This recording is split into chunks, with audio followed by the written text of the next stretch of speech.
guess we're in. Forget it. It's all right. And You have resources for gambling addiction. yeah, for gambling addiction, and I printed off some stuff for Finn because I did my research on my sister, and she takes all this medication. But For gambling? no, Oh, I just okay. did gambling because it's an addiction. So Yeah. I just printed that off too, because. Cool. But A little note to those of you out in TV land or etc. The midterm is, the final is going out Thursday. It'll be online at 3 o'clock class time, or just shortly after class, either way. We'll review the preferred answers from the midterm. Meanwhile, those of you who have turned in your midterms and all your extant papers are in the box before me, or you can come by the office and get them. Building 1, room 226, etc., etc. You see your grades online. I'm pretty much caught up except for the last 3 that came in yesterday. So as a reminder, when we do the final, and it's due back a week from this Thursday, so by close of business Thursday, I'm only going to allow you to be a day late, because I am not going to try and pull them off while I'm out of state Saturday. So you already have a week. I think that's enough of an allowance. We will not have a broadcast next week because taking tests is boring television. We don't do boring. All right, so just to follow the syllabus, treatment planning, we're actually going to be doing some final prep, some of the stuff. I'm still composing the final because I don't just like to copy from past years. I like to add different things, mix it up a little bit. So let's get on with that. So just to correct a little misapprehension, the question on the midterm about what an addictive organization is, and then a bunch of you used 12-step as addictive organizations, that will be wrong. That's not what I meant, okay? 12-step groups are self-help organizations composed of people who have had active addictions and create non or less addictive sanctuaries from a larger society. So while it is true, they're not what I meant by addictive organizations, though obviously they could be in terms of their operation, because any organization composed almost entirely of addicts or alcoholics is going to replicate some of the conditions that they were used to in the organization. That's why government, police, fire, basically all those kind of things are also often addictive organizations, because they tend to attract people who either are used to dealing with stressful conditions, or come from stressful conditions, and so they replicate the conditions in their family in the larger organization, and sometimes in the things that the organization does. So, yes? I have a question about the final. Will we in class? No. Oh, okay. Take home open book, just like the midterm. Somebody asked me today that's not here, she asked if it's in Moodle, if the It final. will be in Moodle. The final. It will be in Moodle. It will be physically handed out as well. So one more question, if you do it you're gonna be out of town, so we would have to bring it in on Thursday, because you'll be here. No. I will be here. Thursday. I will be here through the week, next week, okay? I'll be leaving Saturday, so if you decide that you don't schedule no crisis, you need to get it in on time, because if you send it to my email box on Saturday, tough luck. So you I ain't can, gonna be dealing with it. so you can pull it up on Moodle, answer the questions on Moodle, and then just send it right to you. Email it, Email yes. it right to you, okay. By Thursday, the 13th? What is it? The 20th? The 20th, Thursday the 20th. Yeah. Close of business, 5 o'clock. Okay? Simple. 60 questions. Take you an hour to do it. Less than an hour to do it. When are you getting it out? Thursday. Same time as the midterm. All right? Claro? Claro. All right, treatment planning. Now what Rasmussen means by this and what I mean by this is not two entirely different things, but I like to think about the story behind the story in the context of treatment planning. You have to take into account not only the environment that the client came to before treatment, but how your treatment agency either replicates that environment. Like, so theoretically, treatment environments are supposed to be places of healing, but sometimes they replicate the problems in the larger society. And so you could actually make somebody worse. That's not necessarily your intent, but I kind of made a call and didn't I decided not to include some of the material that would help you transform your treatment agencies. Sorry, but okay. Got to make what to leave in, what to leave out when you only have 3 hours. So that's a separate class that they won't let me teach, but we'll get into that later. All right, so how the treatment agency replicates that environment, also how the client will cope once they're out of your environment. So one thing that we haven't covered, though I have mentioned it before, okay? Social learning and family systems, the codependency model. I actually searched through this. So, where this meme came from. Codependency, that whole language, originated from the alcohol and drug universe. The idea is that people who are involved with ingestive addictions are referred to as chemically dependent.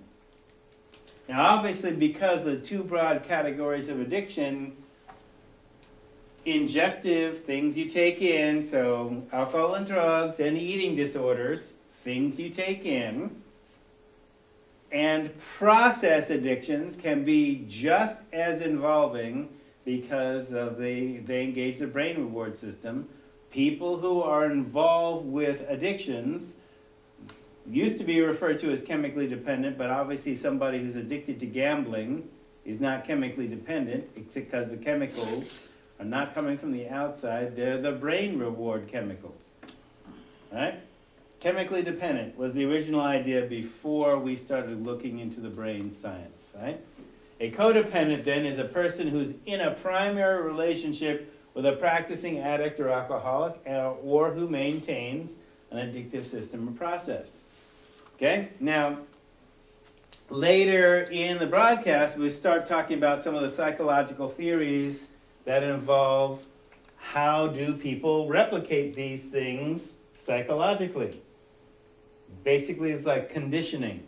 So they're conditioning theories, among other things. You know, just like Pavlov's dog. Start salivating the sound of a bell.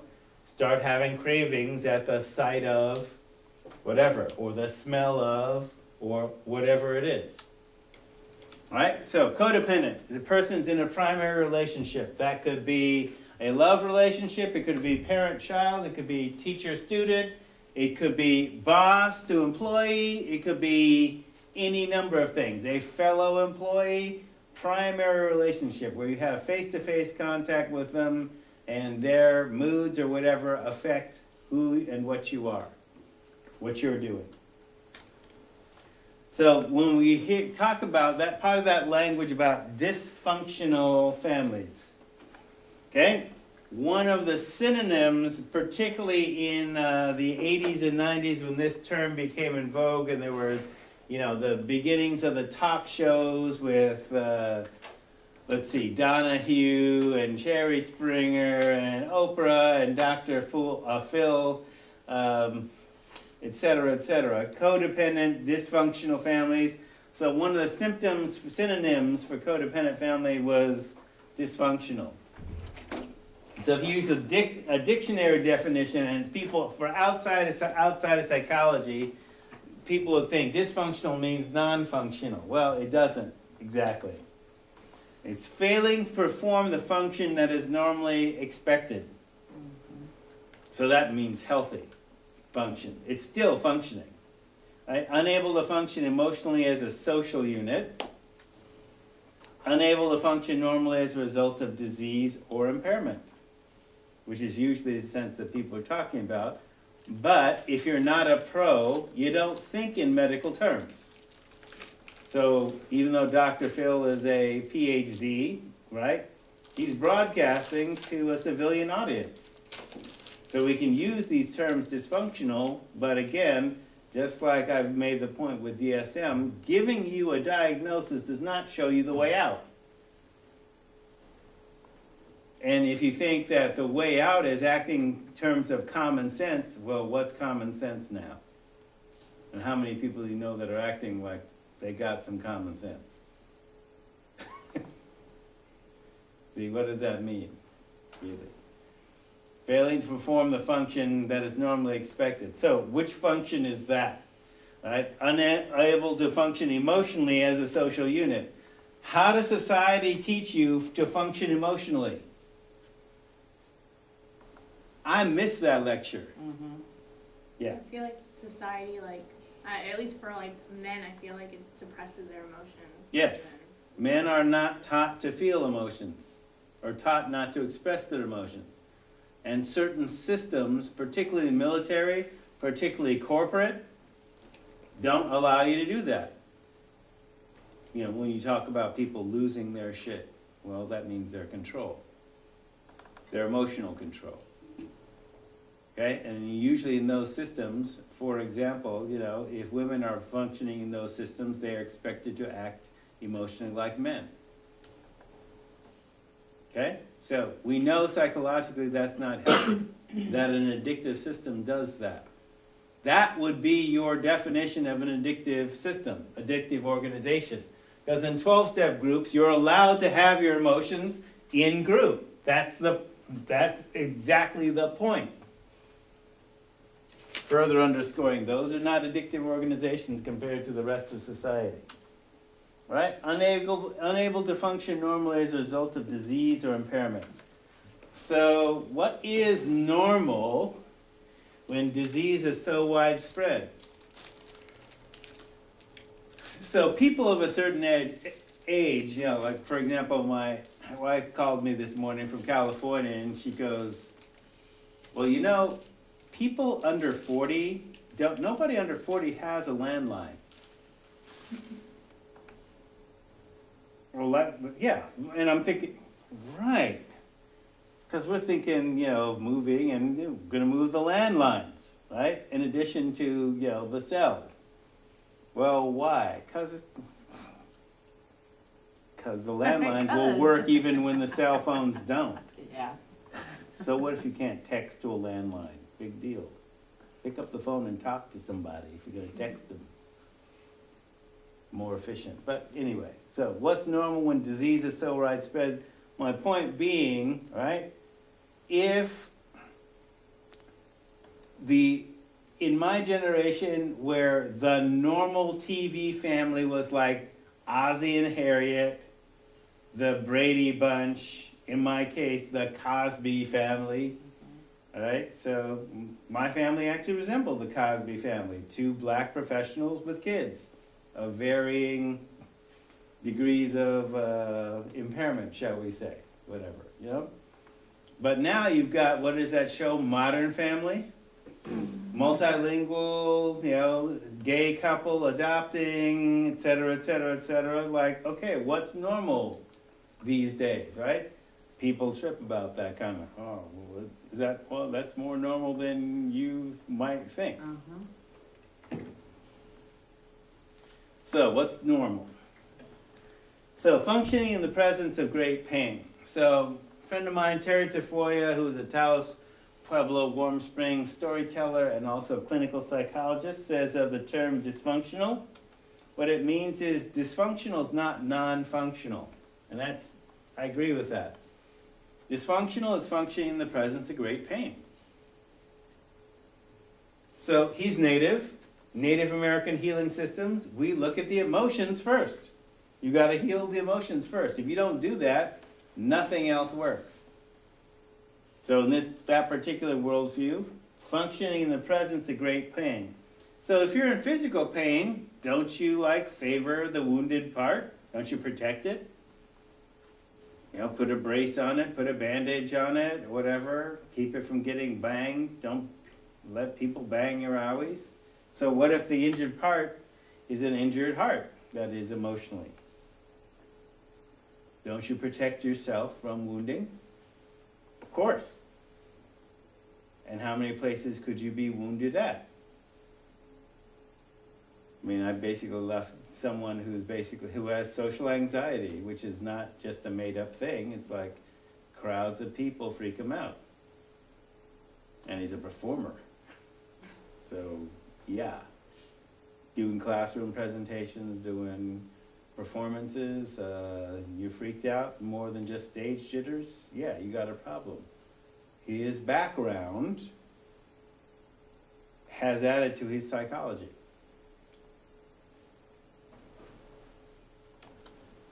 So you avoid, how do you protect your injured heart? You avoid mention of triggering issues, deny or forget that which pains you. So codependent. So because of this pain, there's 3 rules that are learned about in codependent families. Now remember, this meme originally came from alcohol. And it came from the concept that the normal family was nuclear. Now, normal family for black people is extended. I lived with my biological parents and siblings. So yeah, we had a nuclear family. But we also had aunts, uncles, play cousins, people in the neighborhood who were not blood relatives, who were part of the family. Right? Uncle Burrow, and Aunt Mel. So Uncle Burrow was the first black NFL ref. He wasn't a blood relative, okay? His wife was my mom's bridesmaid. That's the relationship. And we grew up with their kids. So the idea of nuclear family. So this meme, I'm just telling you where these kind of rules came from, and understand that you don't have to come from a nuclear family to have this happen. Okay, so when they say dysfunctional family, and they say, oh, well, if you don't have a dad, if you didn't grow up with a dad, well, that's dysfunctional. Well, that depends on the family structure. Because my father was a production of a single parent home. Actually, he jokes up, as a shrink, he kind of, jokes it off and says, we were too poor to afford a father, so I had 4 mothers. That is his mom and then her 3 older sisters. Then aunts and uncles, and Uncle Mitch, the wife of one of the oldest sisters, became the dad. Right? When Dad was at medical school, my grandpa became dad for the 5 years that Dad was in medical school. Just saying, there's ways of adapting. What got destroyed, which makes single-parent homes, quote-unquote, dysfunctional, is that we've lost the community that supports folks so that kids still get what they need. And then people have to try and limp along with this nuclear family model instead of the village. Because we've made the village abnormal. So that's another social context that we're looking at, right? So the reason I went into this whole thing is the idea is that the, quote, normal biological family, biological mom and dad, and 2.3 kids. I don't know where a 0.3 kid is, but maybe it's the goldfish and the cat and the dog or whatever, right? So taking that statistic from the 50s and 60s, what they noticed is that alcoholic families tended to have more kids. Now, they wouldn't explain why that was, like an average of 5 or 6. They wouldn't explain why that was. It's like, okay, you too loaded to put on a condom, you Catholic, you Mormon, what is the deal here? They wouldn't say, when I asked that question, because I thought of it too, like, okay, why is this model 4? Well, it's because they have 5. Well, why don't you have 5? Shut up. Take notes. Okay, fine.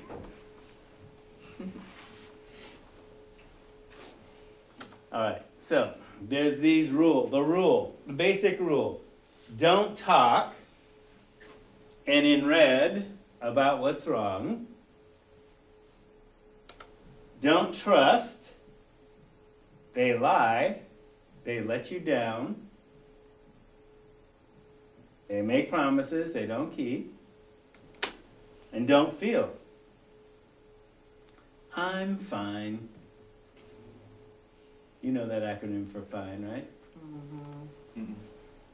What is it? Effed up, insecure, neurotic, and emotional.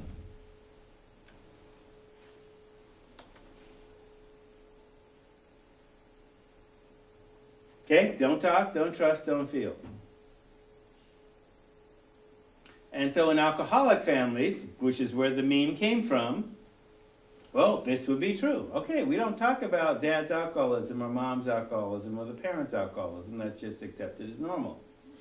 We don't talk about the domestic violence or whatever, as long as there's a roof over the head and 3 squares. Like, for example, one extreme of that, if you watch cable, is that series called Shameless.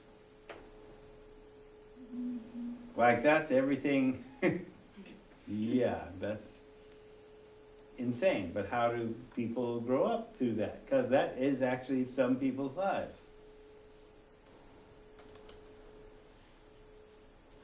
So, right, and I think I may have mentioned her, but in case I didn't, basically, so the 16-year-old white female explaining how she felt when her parents bought the line that her injury from her suicide attempt was a cat scratch. It was like a gash that was like an inch wide. I was amazed that she missed major arteries, plus could still use her hand. But, hey. And I, being a mandatory reporter, when she showed me that, I, called her parents, and her parents said, well, I'm crazy. They didn't believe you? No. I mean, how do you, right. Obviously they Yeah, if the cat was a tiger, that was a cat scratch. But, okay. We'll go home and pray about it. That was their answer. Oh. Did she get the help she needed?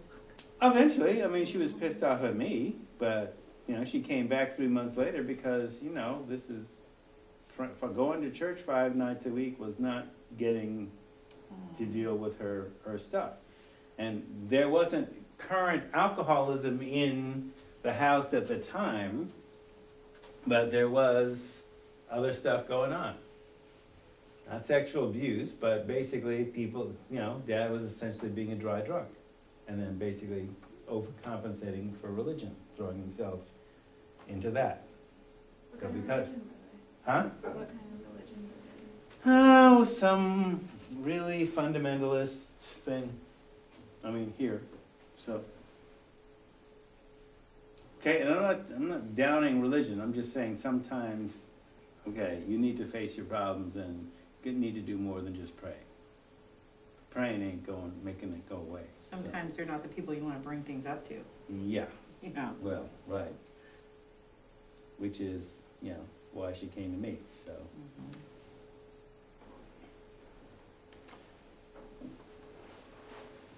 All right, so actually I want to get to this that quick.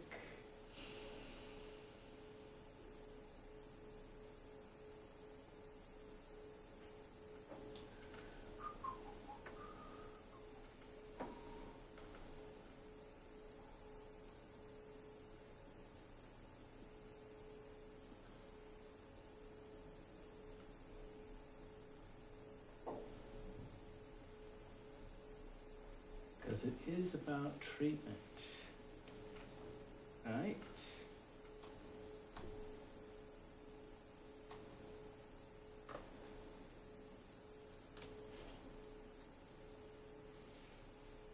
All right. I'll just go with it. Add it later.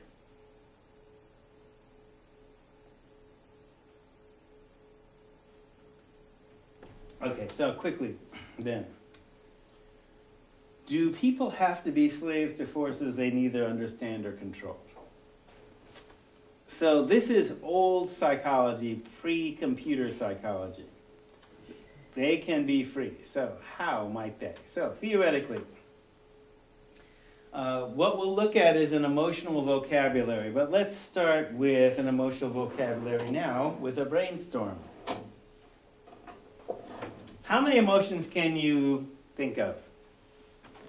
Just shout them out. Mad. Mad. Sad. Mad, sad, stress Happy. is not actually an emotion, it's a complex. Oh, like anxiety? I mean, unless, okay, What, stress or anxiety. happy? Stress is Okay. not an emotion. Okay. Anxiety, Oh, no, it's not. which is actually fear. Okay, happy, Joy, joy. No, just kidding. okay, joy, sure. Wow, that's not much of a list. Okay, so your reaction is typical. Okay? There's no emotional vocabulary. I mean, if we, and notice something, and this happens all the time in at least 30 years of doing this. Okay? When you ask people to list the emotions that they come up with the negative ones first. Before they do positive. They do. Is that because like they're personally unhappy, or is it just because it sticks out more? It might not necessarily be that they're personally unhappy, but the way this is another psychological theory in terms of cognitive behavioral therapy or cognitive psychology. You think of the threats first. So that's where you go, first. Okay? With stereotypes. Safe, unsafe. Look at a person. I mean, so when people say, for example, like with race, all right? Oh, I don't see color, I'm colorblind. No, the first thing you see is a person's color, their gender, are they safe or are they not safe? I mean, you do that automatically. In thousandths of a second, you can't help but do it. That's for anybody. That's whether it's here or Croatia. It's basic human psychology. We see threats first, right? So maybe that's the way it was in the jungles 250,000 or 3 million years ago. Who knows? But that's how we tick, right? So, mad, sad, stress, anxiety, fear, then happy. All right? So, back to slide. Thanks. All right, so that whole emotional vocabulary thing, which we'll talk about. So, there's a construct for describing the counseling process as traveling through barriers down through a well, which I'll show you in a second. Okay? Right? So, how a behaviorist looks at psychology. So, a behaviorist is a school of psychology which says people are kind of like machines. They do behavior. I don't come from this particular point of view myself, but I had to learn it. Right? And the beauty of it is if people were actually machines, well, then their behavior is predictable. And then you just focus on their behavior, and then you teach them stuff to change that behavior.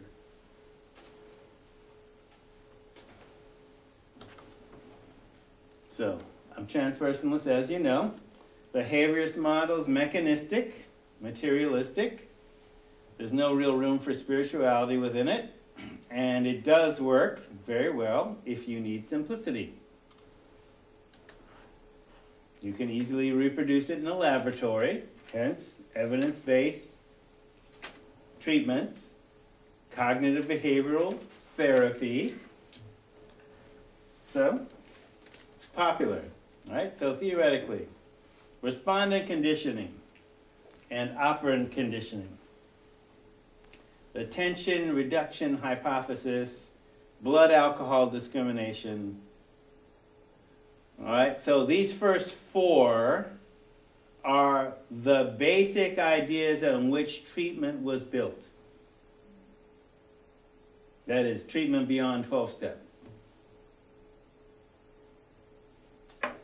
The fifth one, of course, natural mind, is basically, evidence, or rather, community-defined evidence, which includes mindfulness, which includes meditation, which includes, other cultural frameworks outside of that. How do you build a person that's addictive-free from an addictive-free society? So in turn,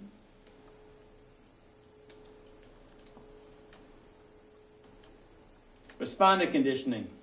So there's a well-defined stimulus, a reflex, a habit, which comes before the behavior, and then the response is usually the addictive behavior, which responds to it. So for example, Pavlov's dogs, bell preceding food produces salivation, and then obsessive compulsive behavior, which can be a component of addiction.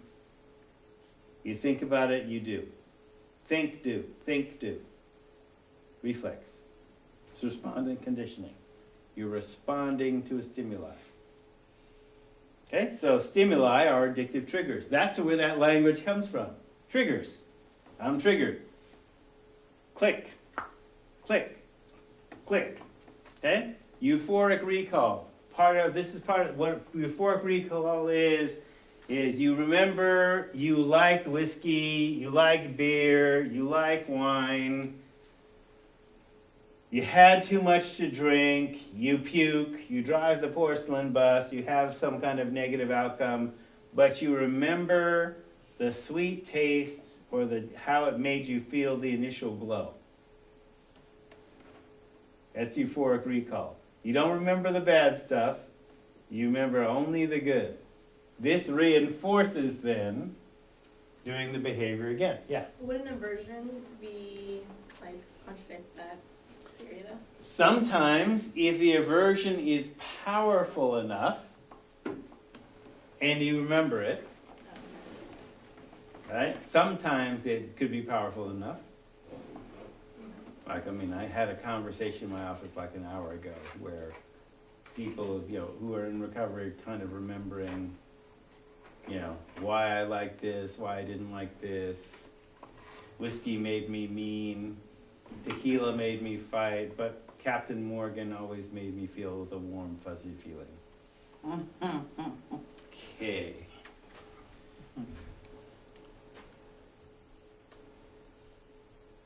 So, for example, why are fire engines red? Have we done this? Emergency vehicle. So they stand up. Oh, we haven't done Is this. it red No. like an alert color? Emergency, get out of the way. All right, kinda- Stephen, ask me why fire engines are red. Why? Well, Mr. Harris, why are fire engines red? And then answer, okay, after I give you the answer, right?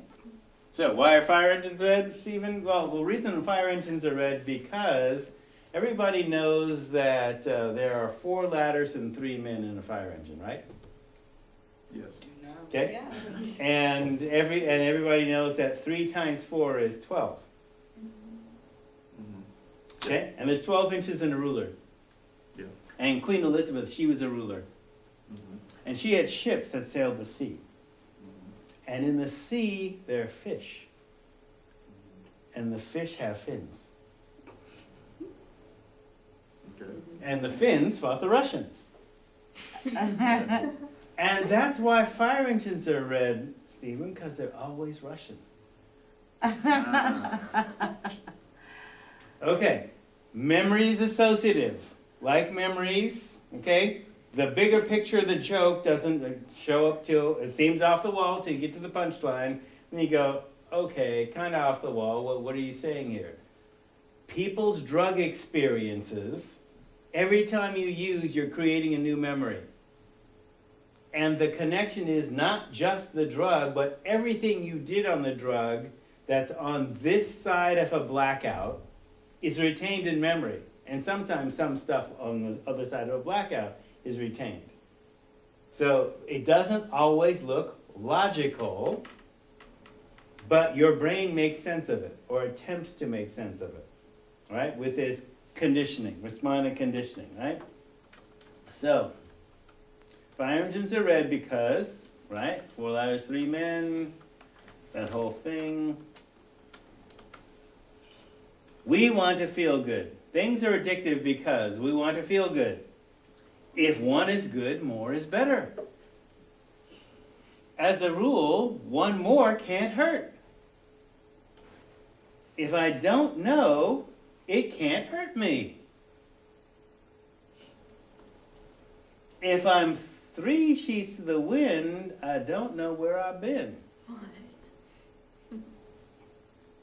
What's that mean? Like L. Yeah, you see? So what? No, not sheets of acid. That's good. That's good. Okay, no. This is 18th, 19th century when sailing ships had sails, and each sail was called the sheet. So 3 sheets to the wind means you're going pretty fast in the direction the wind is blowing, and hopefully you're on the rudder, but again, right? So I'm just using the whole idea, not that we went into the whole history, but cold turkey is like 150, nearly 200 years old as a term, and came from heroin. So yeah, your history might not have told you that there was lots of heroin use in the 1800s, but yeah, there was. Keep a clean nose. That means keeping your nose clean of cocaine. Same age as cold turkey. In fact, there's lots of little drug expressions going back to the olden days along with alcohol. So 3 sheets to the wind is an old alcohol expression, dates back to before there was television. If I feel no pain, I'll probably go there again. All right, so this is euphoric recall. You don't remember the negative stuff. And these are why some things are addicting, and this is basically also an alcohol model, too. But it also works for other drugs and other processes. There, drugs are really expensive. Having expensive things means I'm successful. So I'm basically, this is now a cocaine meme. If I'm rushing to the top of the heap, that is, I'm being successful, can't stop to think, what exactly am I losing and what I got? Because I'm using a successful drug, I must be successful. So memory's associative. So even if the associations make no logical sense individually, they all have a goal, which is brain reward. Sometimes the reward is oblivion. You don't want to feel. So you're definitely not going to talk about it. You're not going to feel. Don't talk, don't trust, don't feel. Okay, those basic rules. Okay? The brain, of course, can be rewarded by being still, but that's a skill set.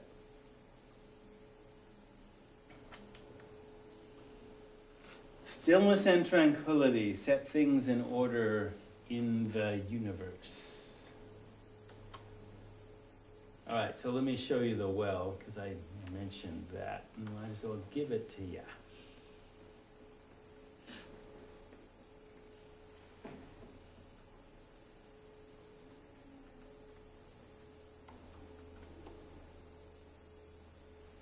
Control, because it's PC world. We're at 15. When do you take your PowerPoints off, Moodle? I don't.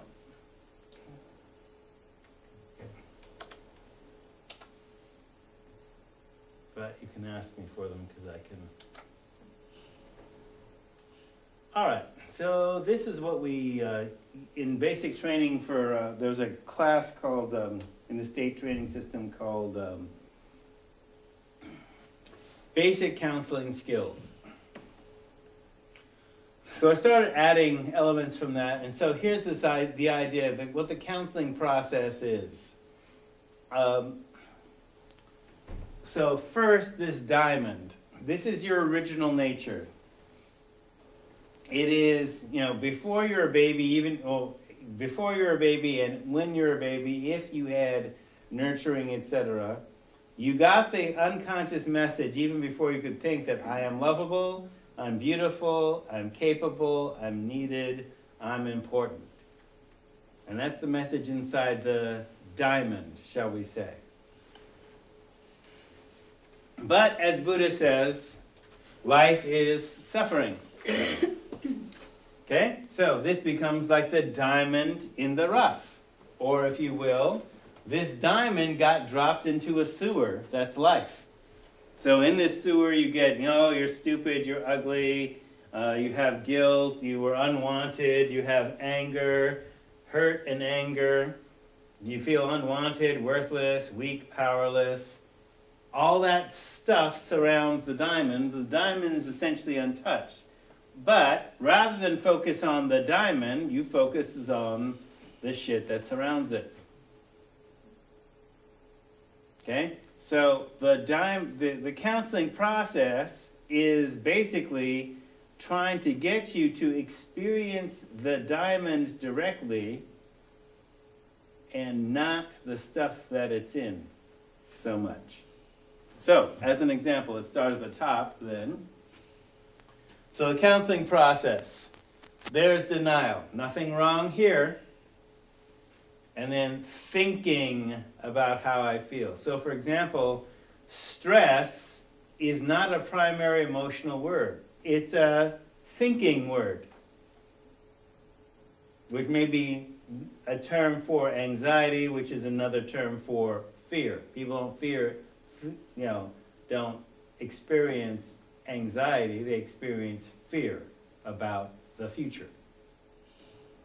Okay? When you're hurt, that's ow, and usually you feel angry after that. So thinking about how I feel, I don't know, something's not okay. So there's confusion or blaming, somebody's responsible, and you're in a comfort zone of not feeling, which basically follows the don't talk, don't trust, don't feel rule. I don't know how I feel. And why are you telling me that I'm feeling something? I must feel angry. Who are you? And so that's the defensive behavior. That's where the battle zone comes from. You're fighting with their sense of self. There's nothing wrong here. I just have to come to this stupid diversion program because, so what if I got a Dewey? So the wall of fear of loss. Now, what you're fearing losing, 1 is control. 2, this stuff, this anger, guilt, hurt, worthless feeling has become your identity. People don't want to necessarily give that up because they don't know what is going to replace it. So then you go down into the well. And you, as a counselor, you basically take them down through this process and then bring them back up in the time that you have. So hopefully within a session, you do that inside of an hour, individually around a particular issue.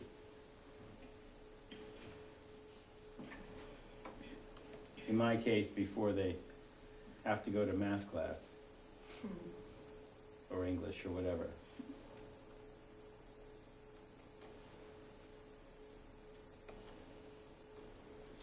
So those circular arrows basically is, you go down into this stuff and you come back up.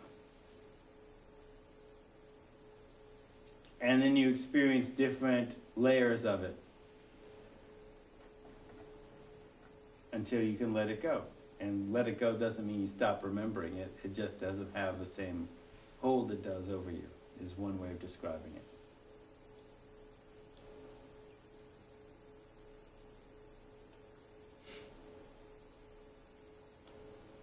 Now, this can be done in a group, but it's best done one-on-one. And with increasing skill, what you can do is basically take somebody there inside of 5 minutes by what you talk about, particularly if they're angry, particularly if they're hurt.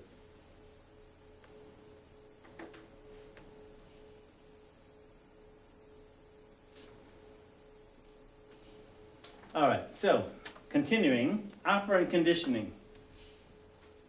It appears voluntary. The behavior is conditioned by a reinforcer, which occurs after the behavior. So for an addiction, an operantly conditioned response which becomes stronger with the quality, number, and size of reinforcements following each ingestion or even a repetition of the process.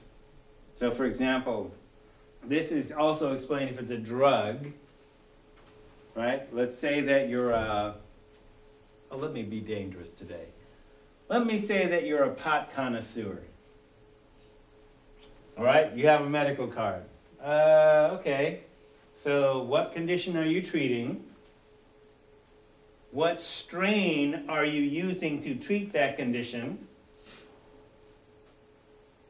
Et cetera, et cetera. All right? Is repeated administration actually reducing that problem? Or are you just using card to smoke weed? Right? So operantly conditioned response comes stronger and stronger with quality and number and size of reinforcements following each ingestion. So basically, you become hooked because you've gotten into this pattern that has gotten reinforced. You relieve the pain, it's pain relief, stress relief, calming you, whatever, and you require more and more because of tolerance to do it. That's physiologically what's happening with the drug, but also psychologically, there's a reinforcer built in terms of the brain reward. So reinforcements, euphoria, so peer acceptance,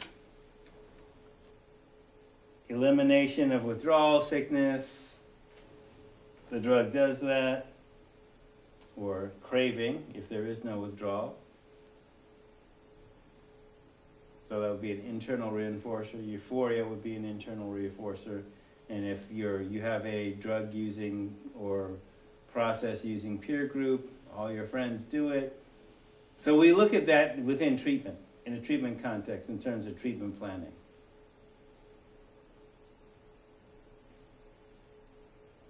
And this stuff is old. Pavlov is, the early 20th century.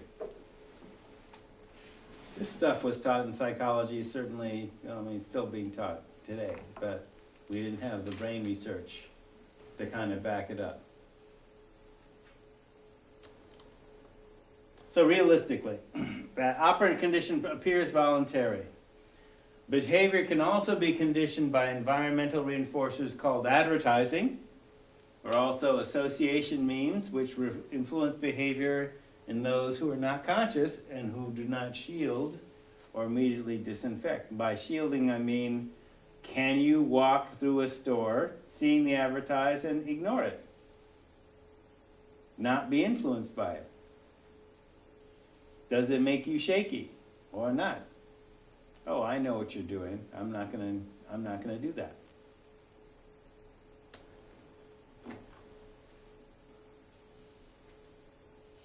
Okay, so for example, then moving into like internet addictions, which is not being currently recognized by DSM. So the number and size of reinforcements following each ingestion or repetition of addictive process or environments conducive to both. So casinos, there's reasons why there's no clocks or windows.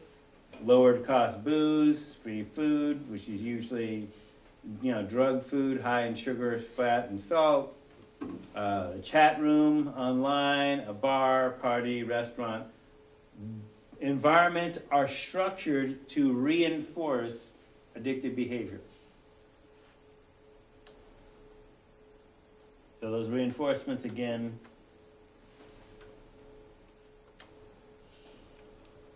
So another theory, the tension reduction hypothesis from Jelinek, 50s and 60s. Society causes tension. Tension is painful. Pain demands relief. That demand creates two problems. One, you could either reduce the tension-creating conditions, but failing that, find a mode of relief for tension, because it's easier to do B than A. So, the external locus of control, that is you find solutions outside of your internal environment. It's usually an addictive behavior. An internal locus of control, basically, you look inside for inner resources and rely on internal solutions and coping skills, which is naturally the harder path, or at least the path that society doesn't really teach people to do.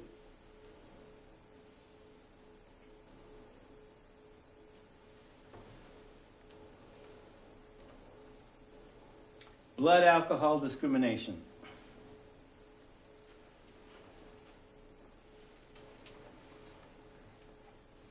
From Silverstein in the 70s.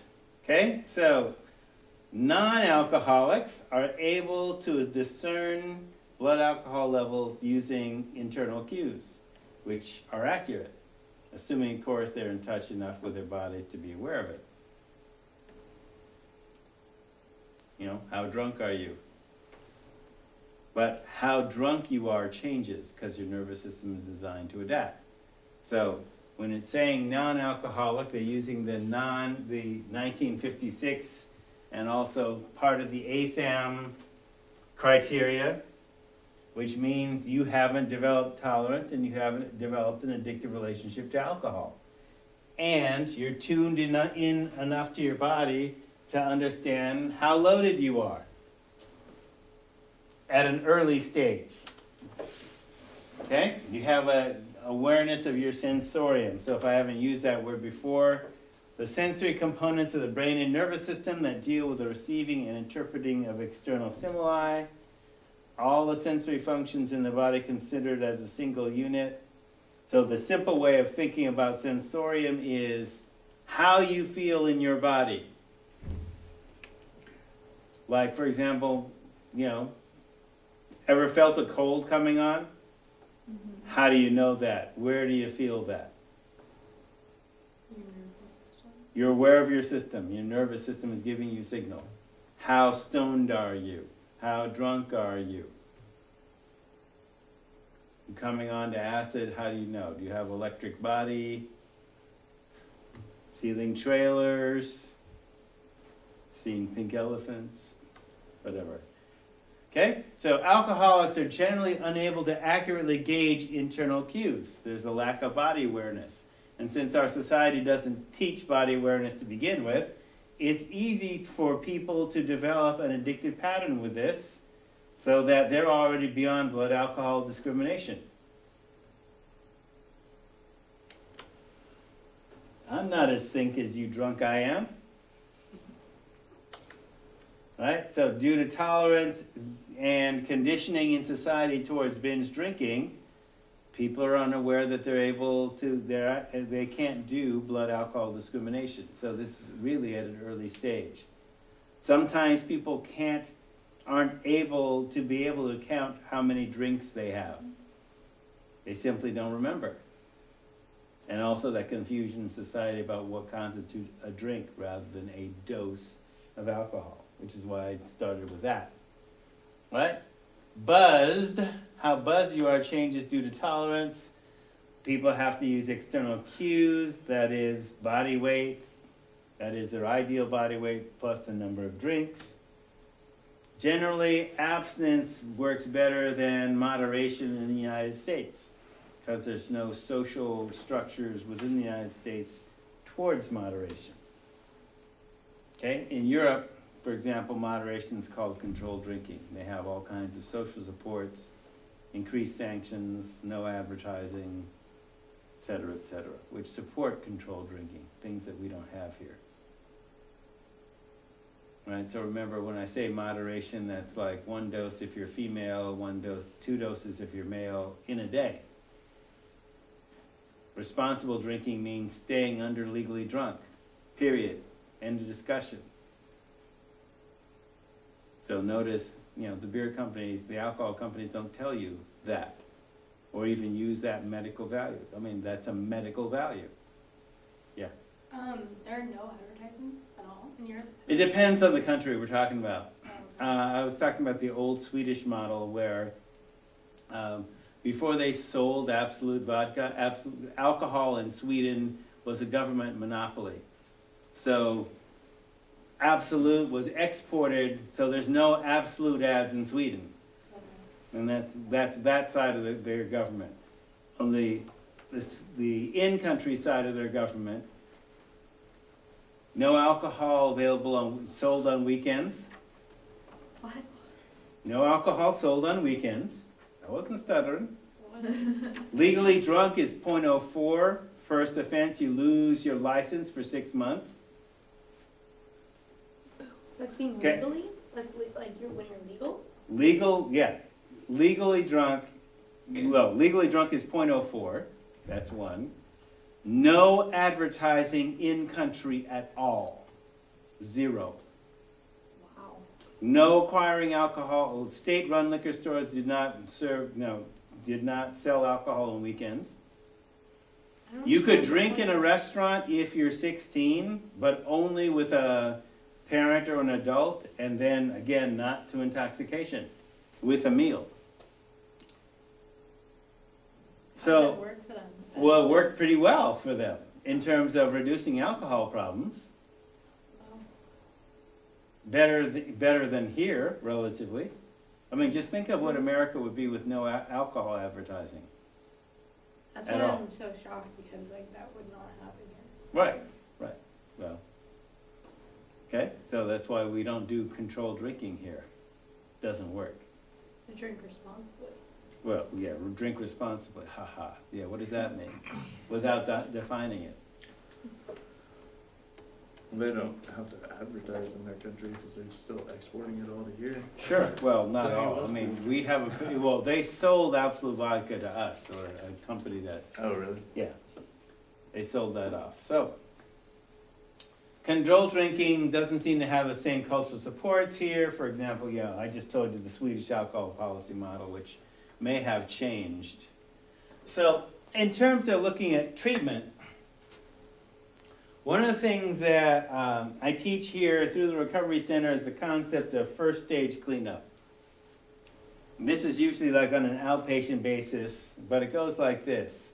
Flush, break, or throw. Flush the drugs and alcohol, break paraphernalia, throw away any pieces of paraphernalia, containers, any environmental triggers from your room, home, or car. 2, no, go, tell. You're not trying to quit, you have quit. Not today, thanks. No, thank you. Hell no. Just whatever you need to do to sell that first stage, second stage. Then go from people, places, and things which have been temptations, triggers for you in the past. So that's first stage cleanup, plus then go to places where you know you are welcome and supported in your early stage recovery, whether that's meetings, chemical-free activities, after meeting gatherings, etc. And this first stage cleanup is basically done through not only the withdrawal phase, but also early detox for the first week, 2 weeks, first month. Then also talk about what you're doing with your support system. If there is one, cut off your connections, tell your friends to stop offering or using around you, avoid those who are negative or unhelpful. This is a lot for people already, let alone thinking, how long am I not going to be using for? I'll just, stop using till I'm out of trouble, and then I can, what do you mean I'm not going to use for the rest of my life?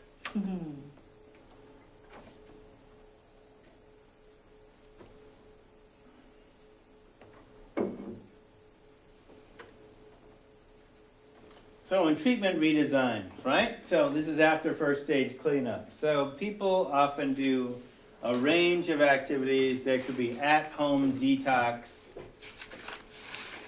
first stage cleanup recovery goals, which are basically 1 week, 1 month, 3 months, 6 months, these are all milestones which are often reinforced except for the 1 week. So within the 12-step community, you'll get a month coin, 3-month coin, 6-month coin, a year coin, multiple years coin.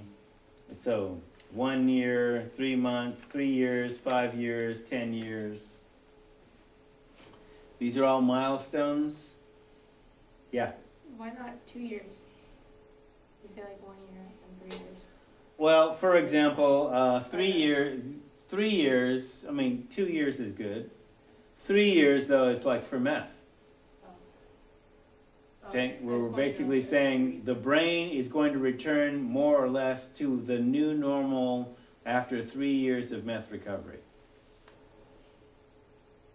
And then what about 10 years? That, like when you're 10 years, yes. So, add, born. you could be. So the whole thing, for example, with 10 years, I think it says this, right? Not yet, but 10 years.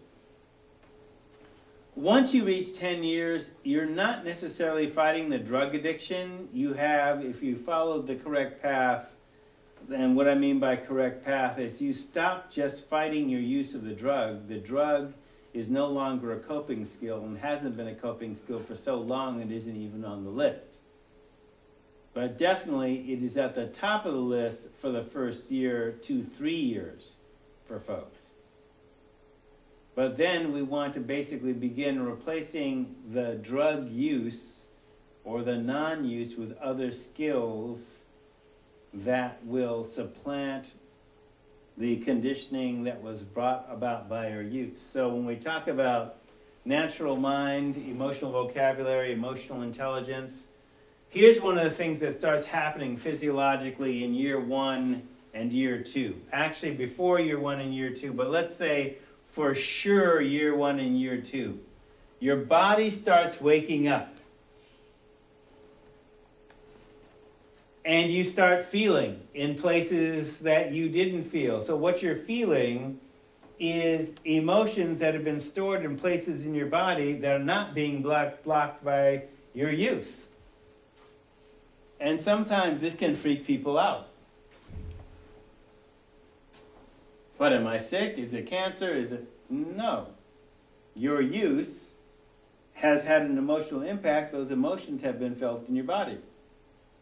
Now, in the absence of the drug, it's not, you're already past physical drug withdrawal. Now you're experiencing your emotions. So, see what those images bring up. What emotions are associated with those feelings? Where do you feel anger? Where do you feel hurt?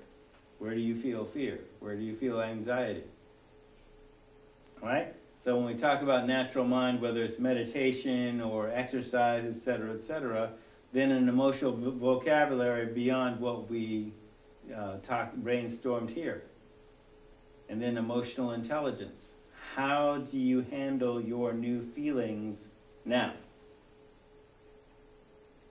Well, this becomes another stage in recovery, around year 1 and year 2, where you're dealing with your body waking up.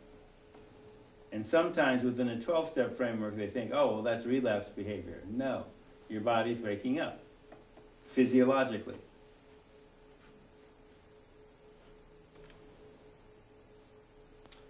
So at that point, we also, which we could also do in terms of treatment redesign, is look at cultural competency and cultural protective factors, either from inside the client's culture or from outside of it.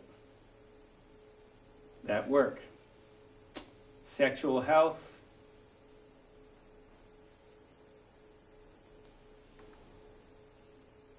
Economic health.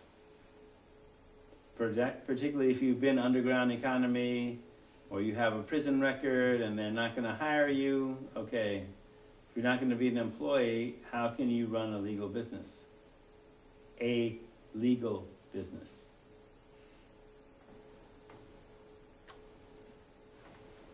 Then cultural and political health.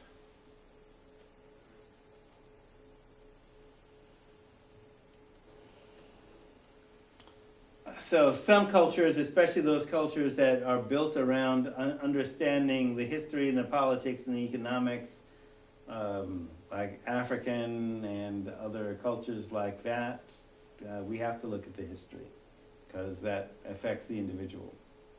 And then you might want to look at cultural reconstruction. That is, how do you change the environment around you to support recovery in a larger society?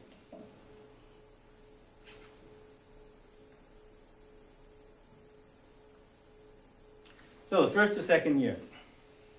So generally speaking, I'm a non-smoker, so I don't care, but generally we don't recommend quitting tobacco cold turkey until after a year or two of recovery. There's reasons for that. So tobacco takes years to kill you. Alcohol and other drugs can kill you immediately. It's really addictive. And so you would think, certainly lots of people have asked the question, yeah, sure, we could make them cold turkey off of everything, but then we'd have more treatment failures. So, all right, we'll do harm reduction. Get you off of alcohol and street drugs first. We'll deal with your tobacco addiction later. Once you're stabilized, after the first or second year. Okay, harm reduction. Okay, so after the first year, we want to have you look at other issues such as diet and your process addictions. That is assuming you're not being treated for a process addiction. But we want some kind of stabilization. So this is basically an ingestive addiction model. All right, so then also, after your body begins to wake up, you also starting to experience, if you haven't already, some PTSD and other deep-seated emotional issues that we'll work on within a therapeutic, long-term recovery framework too. So recovery means also the possibility to relapse. So recovery technically begins with abstinence after detox. Like that Grateful Dead song, The First Days Are the Hardest Days. So 1 day, 1 week, 1 month, 3 months, 6 months, a year. Basically all anniversary dates are trigger points. Wow, I made it. Let's celebrate. 420.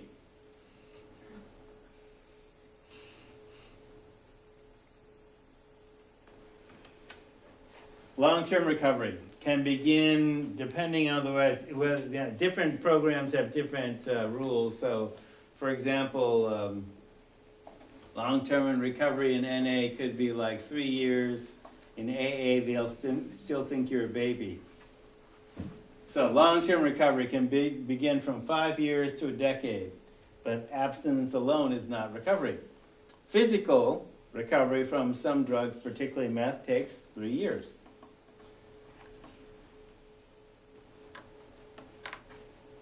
So when life looks like easy street, there is danger at your door. Relapse is possible anytime. And recovery is a skill set. You get better with practice and support the longer you do it, but it's possible at any time. So don't think that you're out of danger just because you have X amount of years. Certainly we don't allow people to begin training if they're in recovery for 3 years because the material itself triggers them. We don't allow them to get licensed till after 5 years because we want to make sure that recovery is stabilized. Even so, my predecessor relapsed with 5 years clean, working this job. Bit of an irony, but there it is. Occupational hazard. So contemporary treatment is basically about abstinence. And if there isn't abstinence, i.e. relapse, there's a power struggle. So it's abstinence and also transference. There is basically transference is a Freudian term. It's unresolved past feelings onto the therapist by client. So hostility, anger, rejection, dependency, particularly with the issue of abstinence. I failed you, like the therapist is some kind of parent. I failed myself. Look, relapse is predictable. I'm not giving you permission, but the brakes in your brain ain't working right. So we're not surprised if you relapse. It's okay as long as you're still alive, right? So countertransference, a parental reaction by the therapist, must avoid disgust or discouragement. I usually ask, what did you learn from this? And hopefully you want to answer better than, well, not to be stupid. No, what did you learn from this? You know, because look at, you know, did you not pay attention to the trigger? Were you unaware that there were triggers, multiple triggers? Did you learn a way of recovery that didn't work for you? All right, so the therapist cannot stop a determined addict alcoholic from using or relapsing. So a lot of progress or success in treatment is largely users' responsibility. Certainly from the point of view, POV's point of view of treatment, failure is not the program's fault, it's your fault. I don't subscribe to that. It's not about blame. It's not about transferring blame from one to another. Responsibility. It's a learning process. What did you learn from your relapse? Hopefully that learning process doesn't kill you.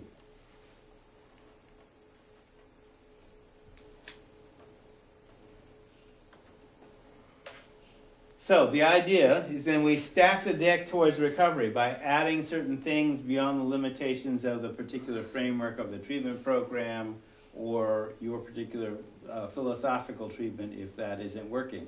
But just because a person relapsed doesn't mean your philosophical framework doesn't work. They might have other stuff to learn. It entirely depends.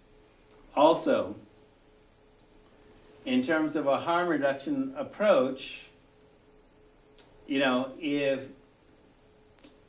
basically contemporary treatment is total abstinence, like no mind or mood altering chemicals that aren't prescribed, and that includes pot, even if you have a medical card. I'm just telling you the mood in the industry.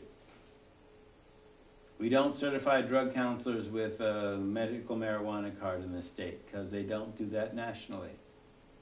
So the basic model is abstinence from everything that's not a prescribed pharmaceutical.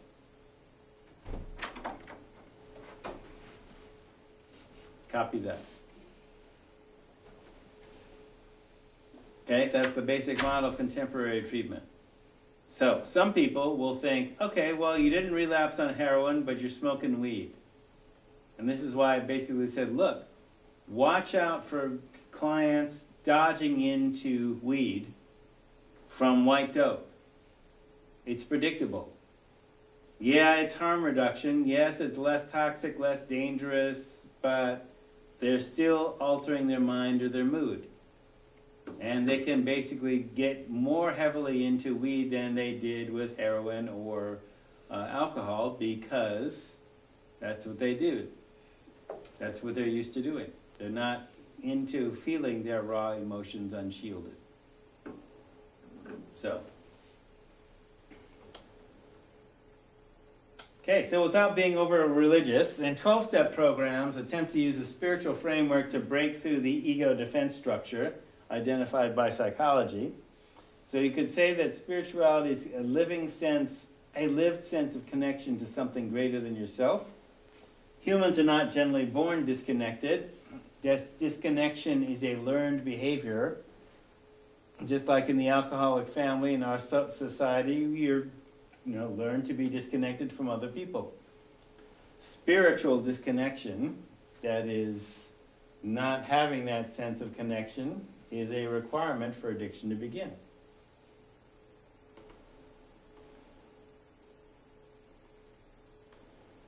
So it can be expressed either in everyday life or on special occasions, singly, in groups, or as a cultural phenomenon, not always outwardly detectable. So for example, just to make this distinction, a religion is a set of prescribed exercises to develop spirituality. And a religion can have ritual, dogma, scripture, visible symbols, a proselytizing mythology. It can be focused on a deity or set of deities. It can also have sects or divisions in doctrine. Spirituality doesn't have any of that stuff. So spirituality can exist without religion. Religion can also exist without spirituality, too. So a lot of people's turn off with the 12-step program is because it reminds them of religions that burn them. So they resist it. Let's save emotion. We got 2 minutes? Emotional equations we talked about already. Right. So let's talk about emotional vocabulary next time when we come back, and then we'll do the midterm review and pass out the final. Till then, credit roll, music roll.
Lane Online.